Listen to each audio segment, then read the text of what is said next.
What's up, guys? Awesome.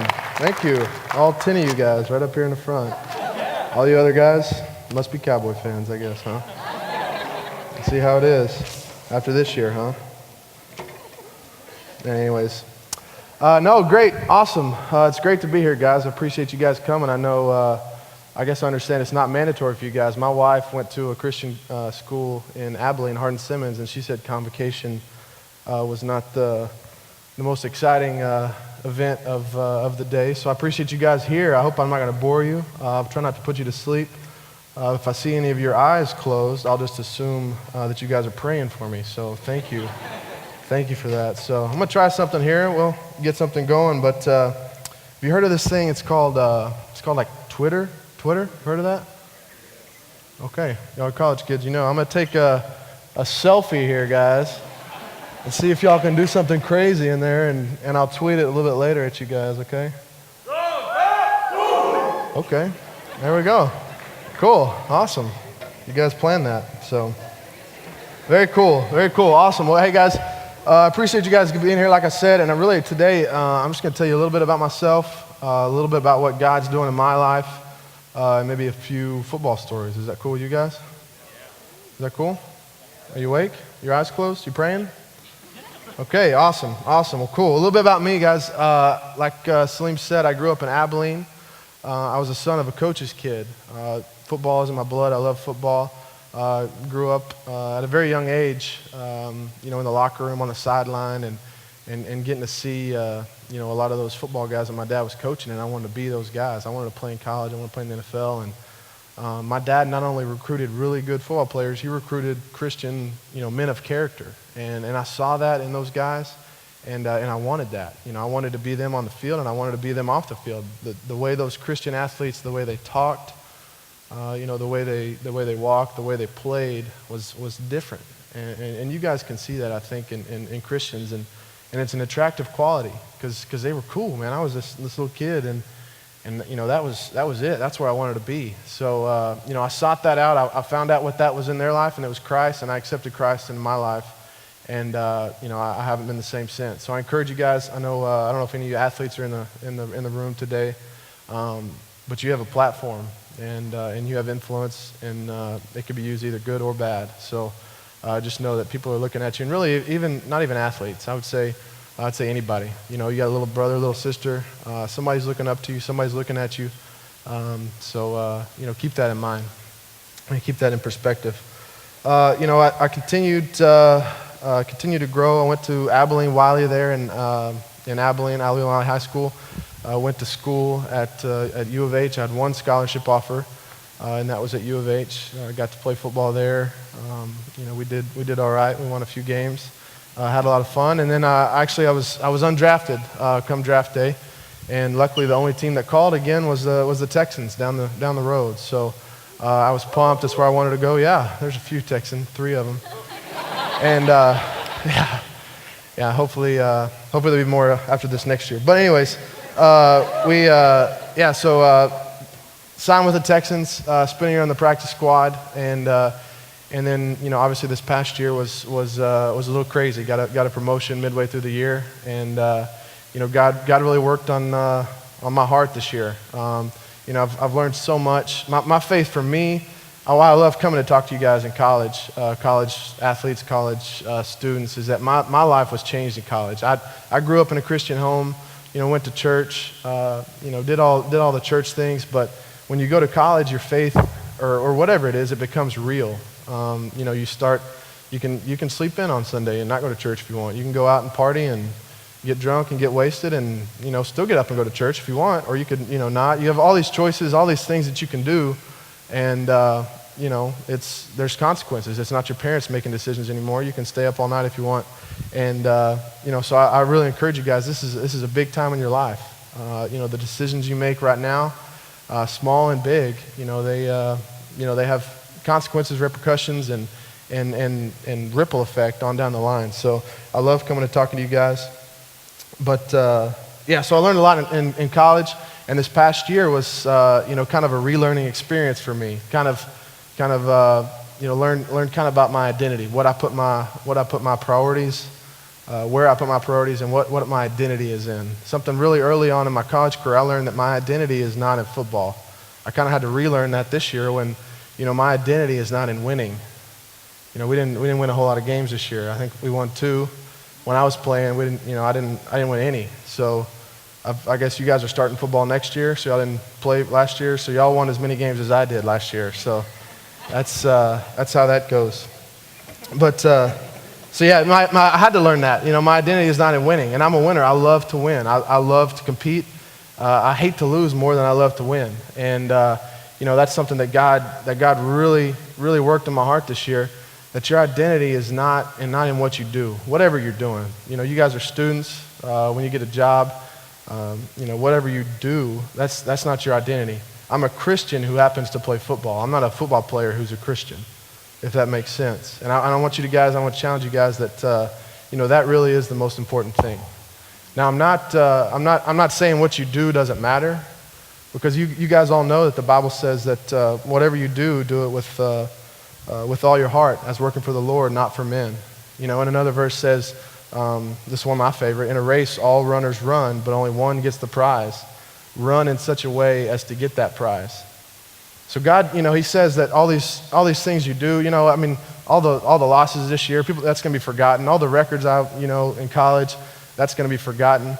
But at the same time, that stuff matters. Doing it with all your heart, being the best you can, maximizing your potential for the glory of God. That's the kicker there. When I say maximize potential, everybody's given talent, right? Everybody's given a certain amount of talent, and God calls us to maximize that talent.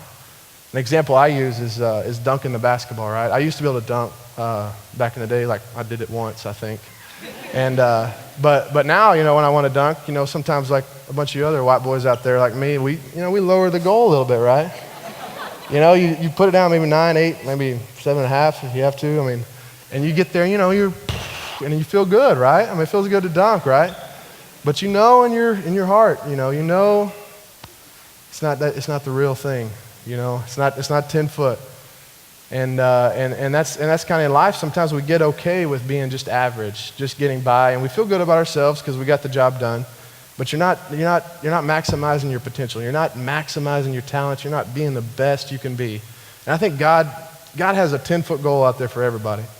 And sometimes, we don't get there, and it's hard. It's something that I'm still growing on too. So I want to let you guys know that this is definitely what I'm growing in right now. But God has that 10-foot goal, and sometimes it takes a little hard work, a few extra workout sessions, a few extra squats, and it may be uncomfortable, but growing, a lot of the time is. So I want to encourage you guys in that. Maximize your potential for the glory of God. So, I know, like I said before, guys, this is, you're in college right now. A lot of critical decisions being made. Your major. Some of you guys might, meet your husband or wife now. You might have already met them. And so a lot of those decisions are important. And I want you guys to, make sure that you use that perspective of, kind of what I just talked about when you're looking at those things. Sometimes perspective is very important and can hurt and help you. A story from this past year, actually, on perspective that I've used before. It was during the preseason. I like to use football stories, for example, and good or bad. This one's not my best moment, but it was during the preseason this past year. We were playing Minnesota. And preseason games are a little different than regular season games. I don't know if you've ever watched a preseason game, but the starters usually play, depending on what game it was. This is the first preseason game, I think. So the starters play about a series. The backups play most of the first half, and then the young guys go in for the second half. And really the young guys like me, we're proving that we can play in the NFL, and we're proving that we can make a team and help the team out. So. The starters, they do their series. They're kind of fine-tuning theirs. They go in, they come out. Backups are in. And so Matt Schaub got the first series. He was starting at that time. TJ went in for the second quarter. And I came in for the third quarter. I was going to play the second half.